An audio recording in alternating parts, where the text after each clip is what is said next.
ત્યારે જે શિવનો જ અવતાર દુર્વાસા ઋષિ આવ્યા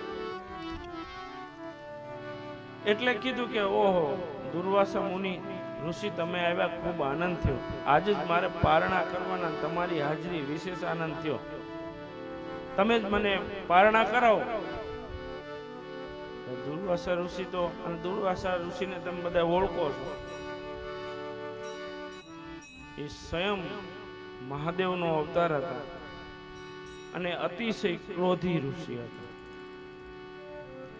એનું જરી કઈ અપમાન થાય બેન, જરી કઈ વિવેક ચૂક્યા એટલે શ્રાપ, કોઈની રાહ જ ન જોવે.